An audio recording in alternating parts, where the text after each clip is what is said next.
যার কৃপা বলে আপনারা কীর্তন শুনতে এসছেন। সকলের ভাগ্যে কীর্তন থাকে না।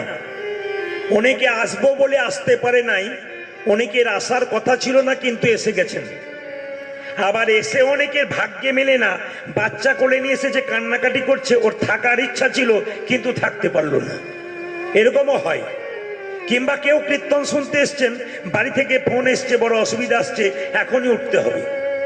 শেষ পর্যন্ত যারা কীর্তন শুনবেন বুঝবেন আপনারা ভাগ্যবান, আপনাদের কোনো গন্ডগোল হয়নি, অথচ বসে আছেন। তো স্বয়ং মহাপ্রভু যিনি কলিযুগের ভগবান, প্রত্যেকটা জীবকে হরিনাম দিলেন প্রেমে দিয়ে। প্রেমের ঠাকুর গৌর হরি নবদ্বীপের পথ দিয়ে হরিনাম দিচ্ছেন। মন দিয়ে শুনবেন। যীশু খ্রিস্ট কবে জন্ম নিল এটা আপনারা সবাই জানলেন। বাড়িতে বাড়িতে কেক কেনা হলো, কেক কাটা হলো, মাগুলো আনন্দ করে বাচ্চাকে কেক দিচ্ছে, আবার কানে কানে বলে দিচ্ছে মনে রাখ আজকে যীশু খ্রিস্টের জন্মদিন। সবচাইতে লজ্জার ব্যাপার এইটাই যে মহাপ্রভু কবে জন্ম নিল সেই দিনটা আমরা মনে রাখতে পারলাম না।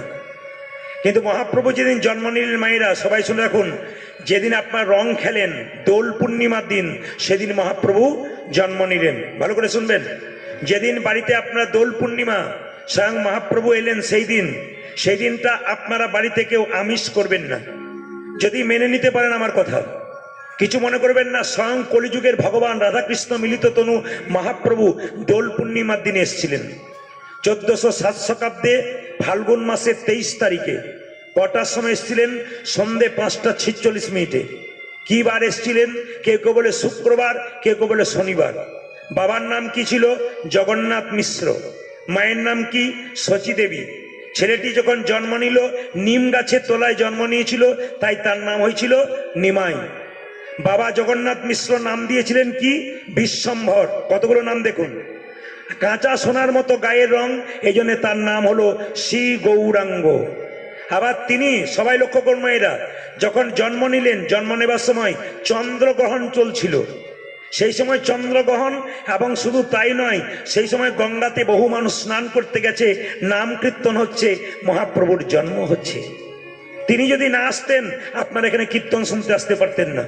তিনি যদি না আসতেন আমাদের সনাতন ধর্ম টিকে থাকতো না। তিনি যদি না আসতেন তাহলে ঘরে ঘরে যে পুজো করছেন, কীর্তন করছেন, এগুলো কোনোটাই থাকতো না। তা তার কৃপাতে যখন এত সুন্দর একটা স্থান পেয়েছেন আপনারা, তাকে স্মরণ করা প্রত্যেকেই কর্তব্য। মহাপ্রভুকে প্রণাম জানাবেন, সম্মান করবেন, কারণ তিনি নিজের সর্বস্ব ত্যাগ করে সন্ন্যাস গ্রহণ করেছিলেন আমাদের মতো হতভাগ্য জীবকে হরিনাম দেবার জন্য। এই নিমাইয়ের ছোটবেলাকার কাহিনী শুনলে চমকে যাবেন আপনারা। ছোটবেলায় নিমাই কিন্তু কৃষ্ণ ভক্ত ছিল না, খুব চঞ্চল ছিল। নদীতে গঙ্গায় কেউ স্নান করলে, স্নান করে উঠলে তাকে জল ছিটিয়ে দিত, রাস্তা থেকে ধুলো নিয়ে তার গায়ে ছিটিয়ে দিত। আবার মেয়েরা গঙ্গা স্নান করে মা গঙ্গাকে ভোগ দেবে বলে পারে রাখতো, স্নান করতে নামলে নিমাই সেগুলোকে খেয়ে চলে যেত। এ হচ্ছে নিমাই। কিন্তু নিমাইয়ের অল্প বয়সে মায়েরা, নিমাইয়ের মায়ের 8টি কন্যা সন্তান মারা যাওয়ার পর একটা ছেলে হলো, তার নাম হলো বিশ্বরূপ। তারপর জন্ম নিল কে? বিশ্বম্ভর, স্বয়ং ভগবান মহাপ্রভু। কিন্তু মায়েরা অল্প বয়সে ছোট্ট ছেলেটি কাকে হারালো? বাবা জগন্নাথ মিশ্রকে হারালো। যখন তিনি জগন্নাথ মিশ্রকে হারিয়ে চলে যাচ্ছেন গয়াতে পিণ্ড দিতে, পরিচয় হলো ঈশ্বরপুরীর সঙ্গে। বিরাট পণ্ডিত মানুষ, তার কাছ থেকে দীক্ষা নেবার পর থেকে কৃষ্ণ কৃষ্ণ ছাড়া আর কিছুই বুঝতে পারলেন না। প্রথম বিয়ে হয়েছিল বল্লভাচার্যের কন্যা, তার নাম হচ্ছে লক্ষ্মীপ্রিয়া। কিন্তু মায়েরা 5 বছর সংসার করলো, লক্ষ্মীপ্রিয়া একদিন সাপে কেটে মারা গেল। দ্বিতীয় বিয়ে কার সঙ্গে হয়েছিল? সনাতন মিশ্রের কন্যা, তার নাম হচ্ছে বিষ্ণুপ্রিয়া, তার সঙ্গে বিয়ে হয়েছিল। এই নিমাই কিন্তু দীক্ষা নেওয়ার পর তারপর তিনি কি করলেন? সন্ন্যাস গ্রহণ করলেন। কার কাছ থেকে? কেশব ভারতীর কাছে। নাম হলো কি? শ্রী কৃষ্ণ চৈতন্য প্রভু। শ্রী মানে কি? সুন্দর। কৃষ্ণ মানে কি? আকর্ষণ। চৈতন্য মানে কি? চেতনা।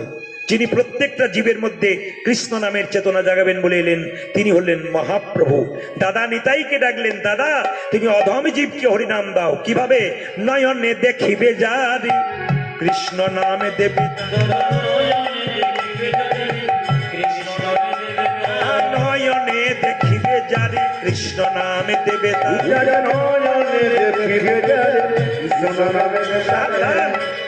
যেন জাতির বিচার করো না দাদা, জাতির বিচার করো না দাদা, এখানে যদি একটা ড্যান্স হাঙ্গামা হতো, নাটক যাত্রা হতো, পুরুষ মানুষরা একদিকে নারীরা একদিকে বসতো, কেন বলুন তো? এখানে কি নারী পুরুষ আলাদা হতো? মহাপ্রভু এমন ধন দিয়ে গেলেন, কোনো জাতির বিচার নাই, জাতির তো বিচার নাই, সমস্ত জাতির মানুষ একসঙ্গে বসছেন, নারী পুরুষের কোনো বিচার নাই, একসঙ্গে পুরুষ নারী বসতে পারেন একমাত্র কীর্তনে, বাকি কোনো জায়গায় হয় না। তাই কি বললো? জাতের বিচার করো না, জাতের বিচার করো না, ভক্ত আমার মাতা পিতা, ভক্ত আমার গুরু, ভক্ত আমার নাম রেখেছে বাঞ্ছা কল্প তরু। সবাই মন দিয়ে শুনবেন, ভক্ত আমার মাতা পিতা, ভক্ত আমার গুরু, ভক্ত আমার নাম রেখেছে বাঞ্ছা কল্প তরু। মানে ভগবান বলেন ভক্ত আমার বাবা, ভক্ত আমার মা, ভক্ত আমার গুরু। আপনারা বিশ্বাস করবেন? আমি প্রমাণ দিয়ে দেবো আপনাদের। রামচন্দ্রের সবচাইতে বড় ভক্ত কে ছিল মায়েরা? হনুমান। জোরে বলুন, হনুমান। তো হনুমান একদিন রামচন্দ্রকে বলছে, প্রভু তোমার চরণ তো দেখছি, তোমার চরণ তো দেখছি, তোমার গুরুদেবের চরণটা দেখার বড় ইচ্ছা। বলছে আমার গুরুদেবের চরণ দেখবি? বলে হ্যাঁ দেখবো। তাহলে এক কাজ কর, সোজা চলে যা, সরজু নদী পার হয়ে একটা বিরাট বড় পর্বত আছে, দেখবি আমার গুরু পা গুলো বাইরে করে শুয়ে আছে। মায়েরা, হনুমান যাচ্ছে রামচন্দ্র গুরুকে দেখতে, সরজু নদী পার হলো, গিয়ে দেখলো গর্তের মধ্যে, মানে গুহার গর্তের মধ্যে পা দুটো বাইরে করে রামচন্দ্রের গুরুদেব শুয়ে আছে। কিন্তু আশ্চর্যের ব্যাপার, পা দুটো খোলা আছে, বাকি গোটা বডিটা, মানে গোটা শরীরটা সাদা কাপড় দিয়ে ঢাকা আছে, একবার মাথা পর্যন্ত। হনুমান মনে মনে ভাবছে, বাবারি, রামচন্দ্রের চরণ এত সুন্দর, তার গরুর চরণ কত সুন্দর, এত সুন্দর চরণ যার, তার বদনটা কেমন একবার দেখলে হয় না? যার চরণ এমন তার বদন কেমন? চরণটা যদি দেখতে এত সুন্দর হয়, তাহলে তার মুখটা কত সুন্দর, বদনটা। মায়েরা, যেই না মুখের কাপড়টা খুলতে যাবে, অমনি হনুমান দেখছে ওই দিকেও দুটো চরণ। হনুমান তাকাতাকি করছে, তাহলে কি রামচন্দ্রের গুরুদেবের পা, মাথা নাই, খালি পা আছে, দুদিকেই পা, এইদিকেও দেখছে পা, ওই দিকেও দেখছে পা। ছুটে এলো হনুমান, প্রভু গিয়েছিলি? বলে গিয়েছিলাম। কাকে দেখলি? বলে গুরুদেবকে। কেমন দেখলি? দারুণ। কি দেখলি? চরণ। কেমন দেখলি? বাবারে প্রভু, তোমার চরণ তো দেখেছি, তোমার গুরুর চরণ তো আরো সুন্দর দেখলাম। আমার ইচ্ছা হলো তার বদন দেখবো, কিন্তু ওই দিকেও দুটো চরণ। আমার প্রশ্ন তোমার কাছে। বলে কি? তোমার গুরুদেবের কি মুখ নাই, খালি পা আছে? এখন হনুমানকে গুরু রামচন্দ্র বলছে, তুই কি দেখলি? বলছে আমি দুদিকেই পা দেখলাম। যাওয়ার সময় কি বলেছিলি? চরণ দেখবো না বদন দেখবো? বলে চরণ দেখবো বলেছিলাম। তুই তো চরণ দেখবো বলেছিলি, তুই কি বলেছিলি? বদন দেখবো। তাই যে পাশ থেকে দেখবি তুই চরণই দেখতে পাবি। না না না না, আমি তোমার গুরুদেবের বদন দেখতে চাই। বলে তাহলে এক কাজ কর, আর তুই পাহাড়ের গুহাতে যাবি না, সরজু নদীর জলে যাবি, জলের দিকে তাকাবি, দেখবি আমার গুরুর বদন দেখতে পাবি। মায়েরা বলুন তো, জলের দিকে কেউ তাকালে কার মুখ দেখা যায়? ভূতের না প্রেতের? জোরে বলুন। ভূতের মুখ দেখা যায় নাকি? কার মুখ দেখা যায়?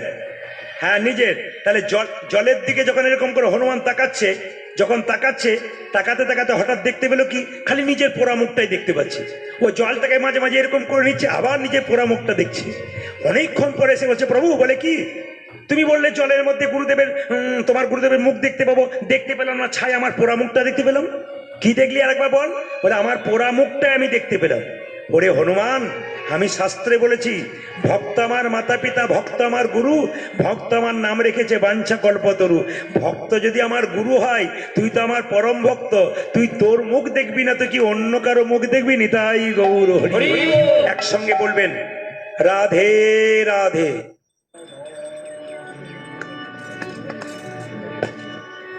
चाचू ये लिविंग रूम होगा और ये किचन। क्या बात है, काफी सोच समझ के प्लानिंग की है तुमने। कब से तैयारी चल रही है घर की? बचपन से। बचपन से? बचपन से पापा ने कोई मौका नहीं छोड़ा सवाल करने का। मुझे नहीं जाना कल से प्रैक्टिस के लिए। अरे क्या हुआ? ओपनर से 4th डाउन बना दिया। टीम को जिताने से पहचान बनती है या ओपनर बनने से?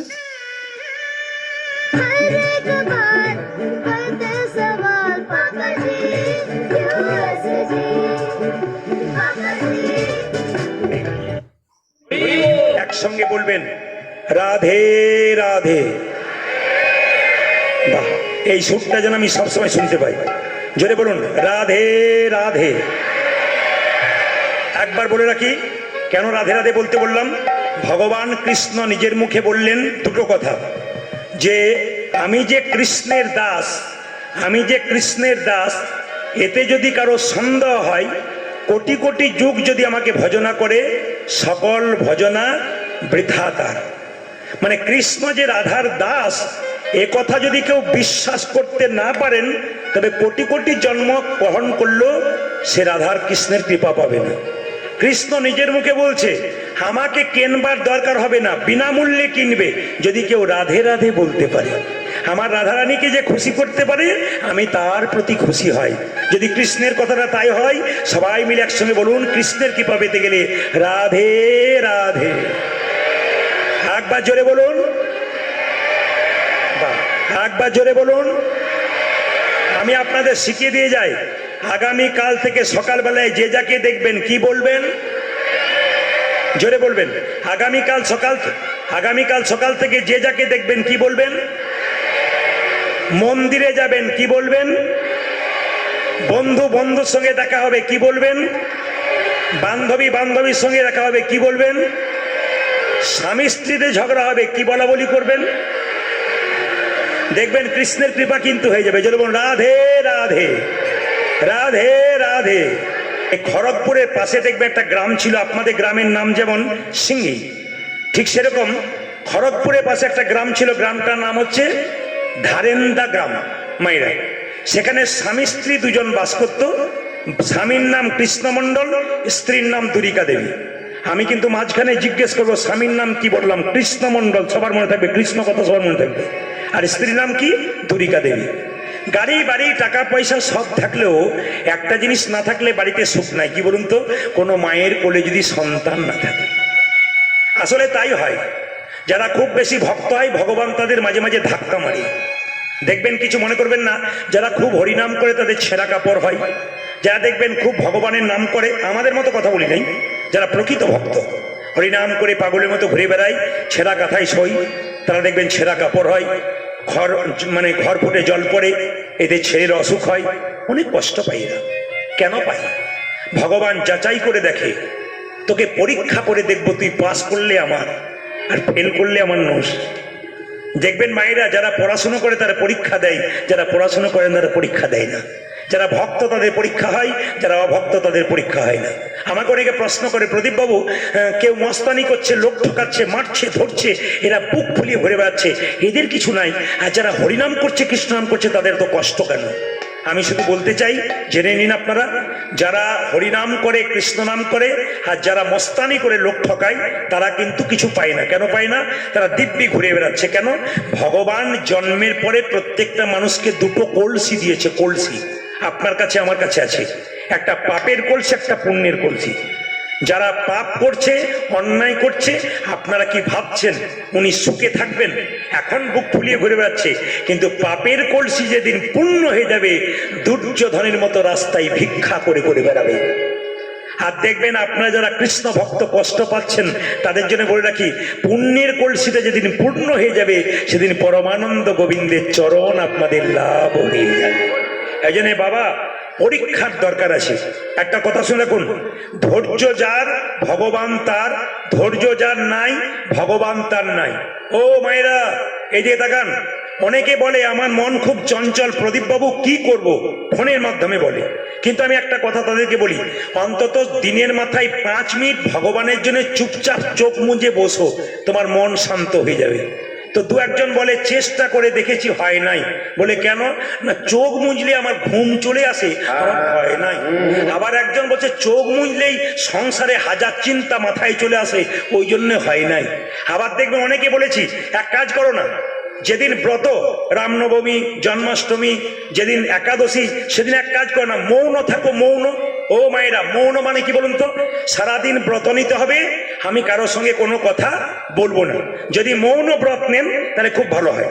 আমি এক জায়গায় ছিলাম, একটা বিহারিকে দেখতে পেলাম, উনি এখন আমার বাংলা কথা বোঝেন, উনি শুনেছেন যে মৌন ব্রত রাখতে হয়, কিছু মনে করবেন না। উনি কিন্তু কি করেছেন, জন্মাষ্টমী দিনে মৌন ব্রত রেখেছে, কারোর সঙ্গে কোনো কথা বলছে না। স্ত্রী বলছে কি কি খাবে? আরে কি খাবে বলো, এখন কি খাবে? ও ও ও শুনেছে যে চুপ করে থাকতে হয়, চারিদিকে তাকিয়ে দেখলো কেউ যেন দেখতে নাই বলে চা বানা চা চা। মানে বুঝতে পারছেন তো ও কি করবে, স্ত্রী বুঝতে পারছে না। না না, মৌন ব্রত মানে কি, যতক্ষণ চুপচাপ থাকবেন সেই দিনটা ভগবানের চরণে মনটাকে রেখে দেবেন। মায়েরা, ভগবানের কাছে যে চাই সে অল্প পায়, আর যে চাই না এত পাই ভাবতে পারে না। যারা বয়স্ক বাবার এখানে আছেন, কৃষ্ণের পরম বন্ধু সুদামা কৃষ্ণের কাছে গিয়েছিল 10 দিনের জন্য। সুদামার স্ত্রী ভিখারি, সুদামার বাড়ির চাল ফুটে জল পড়ে, কৃষ্ণের কাছে গিয়েছিল, 10 দিন ছিল। কৃষ্ণ জিজ্ঞেস করেছিল, সুদামা তুই কেমন আছিস? তোর কৃপায় আমি খুব ভালো আছি। একবারও বলছে না যে ঘর ফুটে জল পড়ে। তোর স্ত্রী কেমন আছে? খুব ভালো আছে। একবারও বলছে না ভিখারিনীর মতো আছে। ভগবান মনে মনে ভাবলো, সুদামা তুই আমার কাছে কিছু না বললে কি হবে, আমার নাম তো অন্তর্যামী, আমি তো জানি তোর কি অবস্থা হচ্ছে। ওই জন্য মায়েরা, মন্দিরে গিয়ে কেউ বলবেন না আমার ছেলের বিয়ে দাও, মেয়ের বিয়ে দাও, ছেলের চাকরি দাও। ভগবান তো জানে যে তোমার কি আছে কি নাই। বলবে কেন? তুমি ভগবানকে ভক্তি সম্পদ দাও, উনি তোমাকে কৃপা সম্পদ দেবে। চাইবে না কিছু। কৃষ্ণ মন্ডল বলছে আমি চাইতে পারবো না, যেতে পারি। দুরিকা দেবী দেখলো এ তো একজেদি মানুষ, এ তো চাইবে না। আচ্ছা ঠিক আছে বাবা, তোমাকে চাইতে হবে না, তোমার তো জগন্নাথ দর্শন হবে। কৃষ্ণমন্ডল বললো তাহলে আমি যাই, কিন্তু কাউকে বলো না, আমি আসি তারপর বলবে। কৃষ্ণমন্ডল চললো জগন্নাথ মন্দিরে। সবাই মিলে একটু উলুধ্বনি দেবেন, জয় জগন্নাথ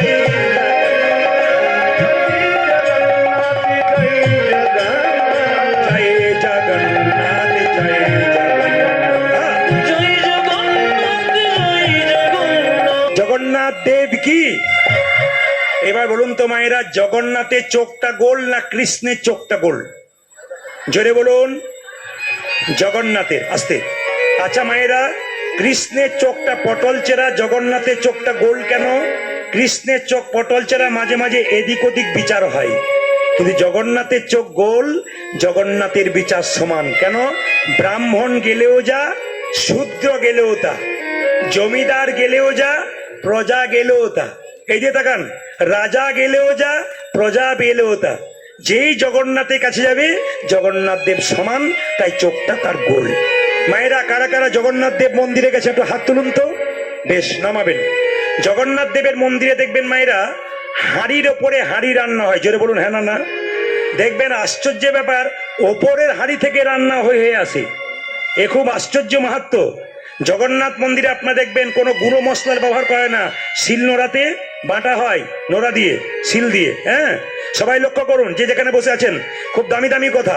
এই জগন্নাথ মন্দিরে কিন্তু যে জলটা ব্যবহার করা ওটা কিন্তু কুয়ো থেকে নেওয়া হয়। জগন্নাথ মন্দিরে কুয়ো আছে, সেই কুয়োর জল, মানে আদি জিনিসকে ব্যবহার করা হয়, কোন নকল জিনিস নয়।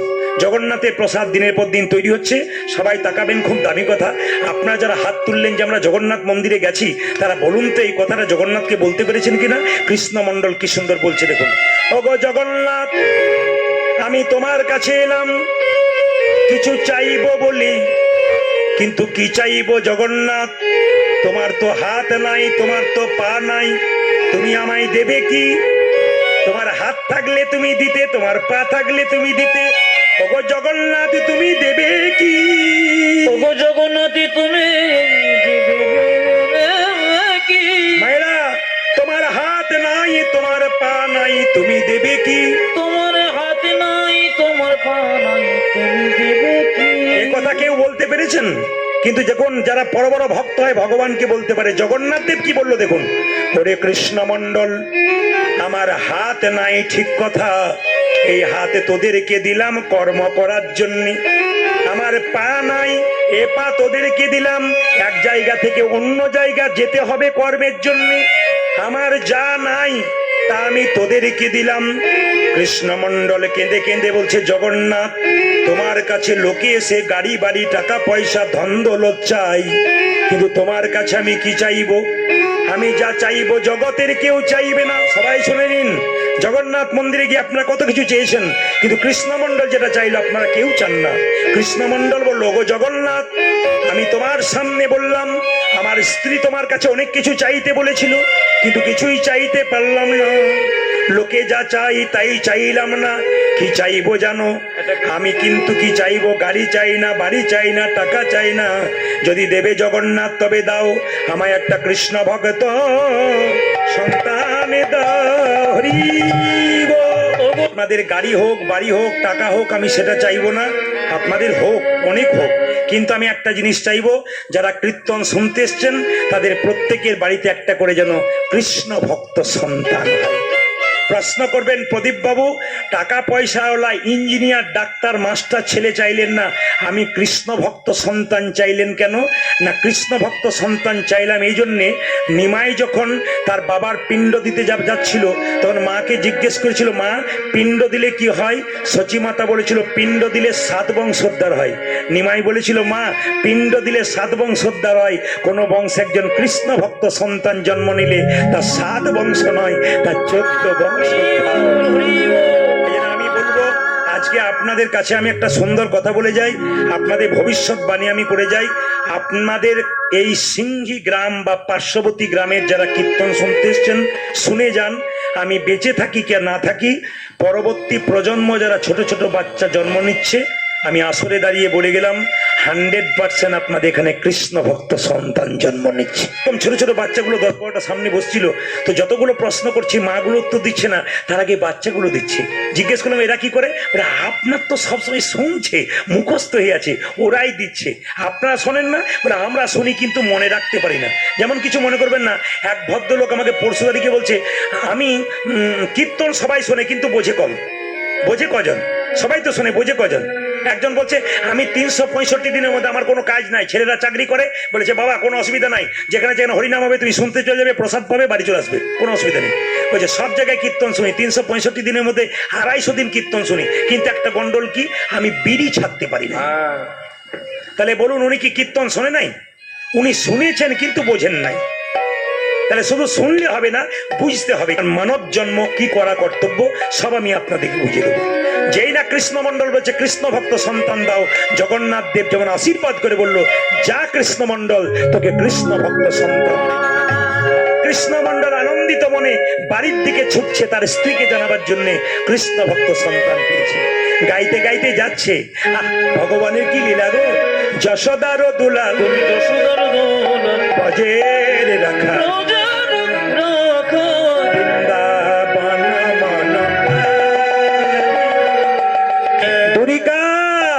মায়েরা। কৃষ্ণমণ্ডলের স্ত্রীর নাম কি বলুন জোরে? দুরিকা। বাহ, খুশি আমি। দুরিকা দেবী গলায় গামছা নিয়ে, কাপড়টা নিয়ে, একটা গামছাতে 1 ঘটি জল নিয়ে কৃষ্ণমণ্ডলের পা দুটো ধুয়ে দিল। আস্তে মায়েরা, এখানে সিংজিতে যারা কীর্তন শুনতে এসছেন, তীর্থস্থানে অনেকে গেছেন, অনেকে যেতে পারেন নাই, অনেকে টাকা নেই তাই যেতে পারেন নাই, অনেকে সময় নাই তাই যেতে পারেন নাই। যদি কেউ তীর্থস্থানে যেতে না পারেন, কয়েকটা উপায় বলে দিই, তীর্থস্থানে ফল আপনি পাবেন। প্রথম উপায়টা কি, কেউ যদি একাদশী পালন করতে পারে সমস্ত তীর্থের ফল কিন্তু সে লাভ করতে পারে। আপনি তীর্থে যেতে পারলেন না কিন্তু একাদশী পালন করতে পারলেন, আপনার তীর্থের ফল কিন্তু লাভ হয়ে গেল। একটু হাত তুলে দেখান তো মায়েরা, কারা কারা একাদশী করেন, বাবারা কারা কারা করেন? ওরে হারি, সুন্দর, হাত নামান। আচ্ছা কিছু মনে করবেন না, মুসলিম সমাজে 30 দিনের মধ্যে, এই দেখান, 30 দিন রোজা করে, সকাল ভোর 4টে থেকে সন্ধ্যে 6টা পর্যন্ত জল পর্যন্ত খায় না। আর আমাদের একাদশী 15 দিন পরে হয়, তো যে মা করে সেদিন সারাদিন দরজায় বসে থাকে। অনেক মেয়ে জিজ্ঞেস করে, দিদি তুমি দরজায় বসো না, আজকে দরজায় বসে আছো, আজ আমার একাদশী। কি দুঃখ করে বলছে। আবার বলছে তাহলে দরজায় কেন বসে আছো? ছেলেটা বাজার গেছে, এখনো কিছু খাবার আনে নাই তাই বসে আছে।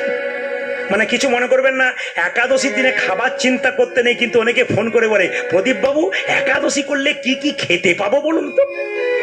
মানে কি কি খেতে পাবো না সে নয়, কি কি খেতে পাবো বলুন, মানে খাওয়াটা আগে আর কি।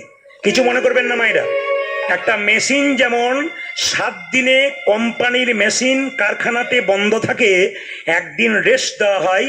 বিজ্ঞান বলল, সায়েন্স বলল, মেডিকেল সায়েন্স বলল, যদি আপনারা কেউ মাঝে মাঝে উপবাস দিতে পারেন, আপনাদের এই জায়গাটা রেস্ট পেলে আরো দীর্ঘায়ু হতে পারে। প্রত্যেকটি কথা যেগুলো করে গেছেন মহাজনরা সব কিন্তু বিজ্ঞান ভিত্তিক। তাই আপনাদেরকে বলবো, যারা একাদশী করেন না তাদের জন্য বলবো, আপনারা একাদশী করুন, সিংঘি গ্রামের প্রত্যেকটি মাকে বাবাকে অনুরোধ হইল, প্রত্যেকটি ছেলে মেয়েকে অনুরোধ হইল, আপনারা একাদশী করুন। মালদা জেলাতে গান করতে গিয়ে দেখি যে মেয়েরা ক্লাস 9-এ পড়ে, 10-এ পড়ে, 11-এ পড়ে, কলেজে পড়ে, সেগুলো পর্যন্ত একাদশী করে বসে আছে। এরা শিখিয়ে দিচ্ছে প্রত্যেকটা জগতের মানুষকে একাদশী আমাদের নিজস্ব সত্তা, ভগবানের দেওয়া, আজকে ভগবানের বার, এটা করা প্রত্যেকের কর্তব্য। এই দিয়ে তাকাবেন মায়েরা, একাদশী কত বছর থেকে করা যায়? 8 থেকে 80 বছর পর্যন্ত করা যায়। অনেকে আবার বলে বিধবাদের একাদশী করতে নাই, কেউ কেউ বলে সদবাদের করতে নাই। আমাদের হিন্দু ধর্মে দেখবেন বহু লোক আছে, এরা কিন্তু না, আমাকে অনেকে বলে, আচ্ছা প্রদীপ বাবু, পেটে বাচ্চা থাকলে আমার শাশুড়ি মা বলেছে তুলসী গাছে জল দিবি না, মন্দিরে উঠবি না, কোনটা ঠিক? আপনি বলছেন দিতে, উনি বলছেন না দিতে, তাহলে কোনটা ঠিক? আমি বললাম পেটে বাচ্চা থাকলে ডাক্তারের কাছে যাও না পাড়ার লোকের কাছে যাও? বলছে ডাক্তারের কাছে যাই। তাহলে ডাক্তারের কাছে আসুন, যারা বইপত্র নিয়ে পড়াশুনো করে তাদেরকে জিজ্ঞেস করুন, জিজ্ঞেস করলে সফল হবেন। যাকে তাকে জিজ্ঞেস করলে তো আপনার কোনো কাজ হবে না, সঠিক জায়গায় জিজ্ঞেস করতে হবে। একাদশীর দিনে 5টা জিনিস বারণ: চাল, গম, জব, সরিষা তেল, মানে সরিষা ডাল। ডাল খেতে পারবেন না, চাল খেতে পারবেন না, গম খেতে পারবেন না, সরিষার তেল খেতে পারবেন না, সরিষার তেল মাখতে পারবেন না। তাহলে কি করবেন সবাই শুনে রাখুন, সরিষার তেল আপনি মা মেখে আপনি নারকেল তেল মাখবেন। আপনি কি খাবেন? সন্দক লবণ খাবেন, এই লবণ খেতে পাবেন না। আপনি একটা সবজি করতে পারেন, নির্জলা একাদশী করতে পারলে খুব ভালো। যদি নির্জলা করতে না পারেন তাহলে ফল খাবেন, দুধ খাবেন, সবজি খাবেন। কি সবজি খাবেন? না কুমড়ো দিয়ে, পেঁপে দিয়ে, আলু দিয়ে, একটা পেঁপে দিয়ে সবজি করতে পারেন, এটা খেতে পারেন। এটা হচ্ছে দ্বিতীয় মধ্যম একাদশী। আমি একবার মালদা জেলায় গিয়েছিলাম, তো আমাকে যে বাড়িতে মাসা বললো, প্রদীপবাবু আইতে একাদশী? বলে হ্যাঁ।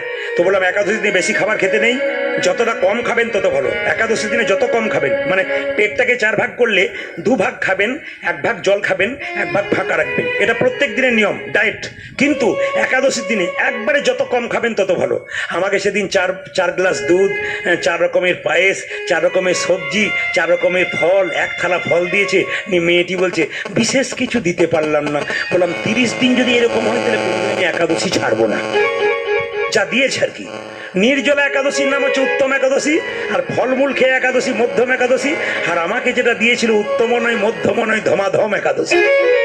অনেকে আবার দেখবেন বলে একাদশীর দিনে রুটি খেতে হয়, অনেকে বলে ওটাই আটা খেতে হয়, বলে আটা নয়, একাদশী নয়, ওটা আটাদশী হয়ে যায়। তাই আটাদশী যেন না হয়, একাদশীর নিয়ম বলে দিই। আগের দিনে রাত্রিবেলায় আপনারা ব্রাশ করে নেবেন, কারণ পেস্টের মধ্যে লবণ থাকে। সকালে লবণ দিয়ে ব্রাশ করলে পেস্টের মধ্যে লবণ থাকে, সে ব্রাশ করলে আপনার একাদশী হলো না। জিভ ঝুলতে গিয়ে জিভ কেটে গেলে আপনার একাদশী হলো না। ওই জন্য বারবার বলবো এই তত্ত্বগুলো শুনে একাদশী করুন। 8 থেকে 80। অনেকে বলে দাদা অসুবিধা কিছু নেই, ওষুধ খাই, দিনের মাথায় 3টে, একাদশী করতে পারবো না? করতে পারবেন না, একবারে করতে পারবেন। অনেক মায়েরা বলে বাবা তুমি তো জানো মায়েরা 4 দিন অসহ্য অবস্থায় থাকে, রজস্বল অবস্থায়, একাদশী করতে পারে না? 100% করতে পারবে, একবারে করতে পারবে একাদশী। আচ্ছা বাড়িতে কেউ মারা গেলে একাদশী করা যায়? হ্যাঁ, 15 দিন অসহ্যের মধ্যে আপনি একাদশী করতে পারেন। একদিন 15 দিন অসহ্য চলছে, একাদশী পড়ে গেল, আপনি একাদশী করতে পারেন। শুধুমাত্র শ্রাদ্ধের দিনে একাদশী করা যাবে না, শ্রাদ্ধের পরের দিনে আপনি করে নেবেন। একাদশীর বিরাট মাহাত্ম্য আছে, যদি কেউ করতে পারে তার লাভ আছে। মায়েরা, কৃষ্ণমণ্ডলের স্ত্রী দুরিকা দেবী তার পা দুটো ধুয়ে দিল স্বামী, পায়ে প্রণাম করলো। প্রত্যেকদিন সকালে করে, কিছু মনে করবেন না। সিঙ্গি গ্রামে কীর্তন করতে এলাম, এত মা কীর্তন শুনছেন, একটু বলবেন তো সকালবেলায় স্বামীকে কে কে পা ছুঁয়ে প্রণাম করে? দাদারা ভাবছে এতদিন পরে আপনি আমাদের হয়ে বললেন, কেউ বলে না। এই দিকে তাকান, কৃষ্ণমণ্ডলের স্ত্রী দুরিকা কিন্তু প্রত্যেক দিন সকালবেলা দাঁড়ান সকালবেলায় প্রণাম করে। আজকে প্রণাম করেছে, পাটা ধুয়ে দিয়েছে। কিছু মনে করবেন না, আপনারা কিন্তু কীর্তন শুনে, আজকে কীর্তন শোনার পর কাল সকালবেলা থেকে স্বামীগুলো পা ছুঁয়ে দেবেন, পা ধুয়ে দেবেন। দাদারা একটু পাগুলো ধুয়ে শোবেন, কাল সকালে প্রণাম হবে আপনাদের। না না, দুরিকা দেবী যেটা করতো কিছু মনে করবেন না। যদি তীর্থস্থান থেকে কেউ ফিরে আসে, আমার দিকে তাকান, ফল কি লাভ করবেন? আপনাদের সিঙ্গি গ্রামে কোনো ব্যক্তি যদি তীর্থস্থানে ফিরে আসে, বয়স্ক মানুষ, তাকে গিয়ে প্রণাম করবেন, মাথায় হাত দেবে, আপনি কিছুটা ফল পেয়ে গেলেন। আপনার বন্ধু গেছে তীর্থস্থানে, একটু আলিঙ্গন করলেন, ব্যাস আপনি কিছু পেয়ে গেলেন। একটা বাচ্চা তার মায়ের কোলে গেছে, কোথায়? তীর্থস্থানে, আপনি তাকে কোলে করে আদর করলেন, আপনি ফল পেয়ে গেলেন। দুরিকা দেবী প্রণাম করলো। মায়েরা, স্বামীর সঙ্গে স্ত্রীর কি সম্পর্ক? শুধুই কি প্রণাম করেছে? একটু তাকাবেন, আমি আপনাদের শাস্ত্র থেকে প্রমাণ দেবো। আমি আগে বলে নিই, তারপর কথাগুলো কিন্তু আমার নারকেলের মতো, ওপরটা শক্ত, ভেতরে শ্বাসজল আছে। বাইরেটা শুনতে কেমন, ভেতরে তত্ত্ব আছে। আপনার স্বামী আপনার কে হয়? আমি বলবো, আপনারা হ্যাঁ বলবেন। স্বামী আপনাদের গুরু হয়? জোরে বলুন হা না না, জোরে বলুন। দাদারা বলছে কি যে হয় ঘরে না গেলে বুঝবেন না। আচ্ছা, স্বামী আপনার দেবতা হয়, হ্যাঁ না না বলুন। যা অন্য জায়গায় হ্যাঁ হুঁ পাই না, আপনাদের যে পাচ্ছি তার জন্য প্রণাম জানাই আপনাদেরকে। আপনার স্বামী আপনার রোগের ওষুধ হয়, আপনার স্বামী আপনার বাবা হয়, আপনার স্বামী আপনার ভাই হয়, আপনার স্বামী আপনার ছেলে হয়। অনেকে অনেকে কিন্তু দুটোতে আছে। মানে ভোটের সময় দেখবেন কিছু কিছু ব্যক্তি আছে দুপক্ষেই মুড়ি খায়, কাকে যে ভোট দেয় কেউ জানে। সেরকম দেখবেন দু পার্টি দু চারজন দেখবেন স্বামী বাবা হয়, ভাই হয়। মানে হ্যাঁ হতে পারে না হতে পারে, টিকমার্ক দিতে পারছে। সবাই তাকাবেন, স্বামীকে হয় বাবা হয়। কেন? একটা প্রমাণ দিয়ে দিই আপনাদেরকে। বাবা যদি ভালো হয়, মা যদি ভালো হয়, সন্তান ভালো হয়। এপিজে আব্দুল কালাম রাষ্ট্রপতি যিনি চলে গেছেন আমাদের, তিনি বলেছেন একটা মা 100টা স্কুলের সমান, একটা বাবা 100টা শিক্ষকের সমান। আমার দুটি কন্যা, একটি ভাগ্যলক্ষ্মী একটি শুভলক্ষ্মী। দুজনেই এখন ওরা পড়াশোনা করছে। কিন্তু আমি যখন বাড়ি যাই তখন আমি কোনো কিছু পড়াশোনা করলে, লিখলে, লাল দাগ দিলে পেছনে ওটা বসে থাকে ছোটটা। তারপর আমি উঠে গেলেও দেখে বাবা কি কি লিখলো, কি কি করলো, এগুলো দেখে। তো কেউ যদি প্রশ্ন করে তোমার বাবা আছে, আরে হ্যাঁ আছে। বাবাকে একবার ফোনটা দাও। ও তখন জিজ্ঞেস করে কি বলছেন বলুন না। এই জিনিসটা একটু জানতে চাইছিলাম, আমি বলে দিচ্ছি। ও কিন্তু কিছু কিছু প্রশ্নের উত্তর দিয়ে দেয়, আমি শুনতে পাই, সঠিক দেয়। কেন? বাবা আলোচনা করে, মেয়ে আলোচনা করে। প্রমাণ দিলাম কেন? বিষ্ণুপ্রিয়া সনাতন মিশ্রের কন্যা, নিমাই পণ্ডিতের স্ত্রী। তো নিমাই যেদিন সন্ন্যাস নেবে বিষ্ণুপ্রিয়াকে বলল, প্রিয়া তুমি বাপের বাড়ি চলে যাও। বিষ্ণুপ্রিয়া বলল, স্বামী এটা কি বাপের বাড়ি নয়? তুমি আমার বাবা, তুমি আমার ছেলে, তুমি আমার গরু, তুমি আমার ভাই, তুমি আমার রোগের ওষুধ, তুমি আমার দেবতা, তুমি আমারই ভগবান, তুমি আমার প্রভু। যারা কীর্তন শুনছেন ভাব দিয়ে শুনবেন। বয়স্ক বাবার এসছেন। গ্রন্থটির নাম বলে দিলাম, চৈতন্য চরিতামৃত নয়, চৈতন্য চরিত গ্রন্থ।